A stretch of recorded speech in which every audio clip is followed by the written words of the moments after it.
As far as training to become a dispatcher, everything is on-site training to start. So you start at the department, they give you everything you need to learn at the beginning, and then you have 9 months to a year to learn everything, as well as an 18-month probation period just to see how you perform. So you have up to that amount of time to learn everything you can.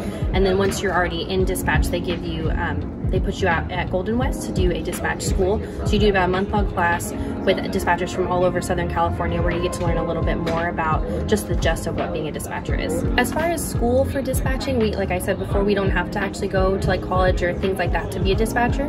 But once you are a dispatcher, it is a lot of hard work. You spend a lot of time memorizing. You have to memorize 100 blocks, type codes, different codes, things the officers say on the radio and off, be able to anticipate what they need. So when it comes to training, it is very hard if you're new to law enforcement, but it is very rewarding if you're able to push yourself to make it through. So as far as questions to ask when calls come in, we have a different set of question type that we learn for each type of call. So if you have, example, a robbery, we know what kind of questions you need to ask from the start. We always start with the location. We always need to know where you are, and then we base them off of a few questions there. Different with like business lines, you know, they have less of an urgency, but we do get emergency calls on 911s and on business lines, so it's important to be able to memorize your line of questioning that the department provides and that you learn in training, no matter what, because you could get an emergency on any type of line that you answer here at the department. We don't have any current active positions open right now, but if you go on government jobs, you can check and see when the city is posting things, submit an interest card, and they'll give you information on when they do have an active job posting for you. So when there is an active job posting, you can apply to it. It'll give you a list of everything of what the hiring process is, what the dates are, and then what the next steps will be. So once you apply, will get an email that says that your application's been submitted, and then someone will reach out to you as soon as they can and let you know what the next steps are.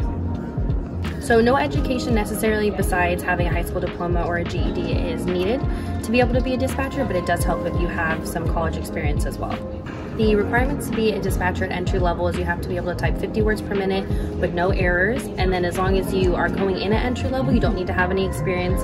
It is helpful if you do, but you don't have to. Unless you are a lateral, then we request that you have experience from another department as a dispatcher.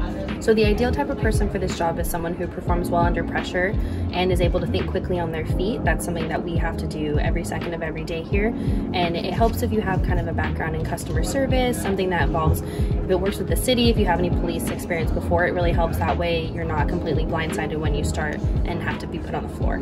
As far as advice of what I would give to people who are looking to be a dispatcher, there are a lot of opportunities with other departments or in your local city where you can call them, ask if you can do like a sit-in. That way you can sit along with the dispatcher, see what the call taking is like, what the dispatching is like for that city. I know for me, when I was starting, I went to multiple different agencies all over California just because I'm from up north, and that's where I went in and sat with different people to see what their styles were like, what departments I was more fit to be in.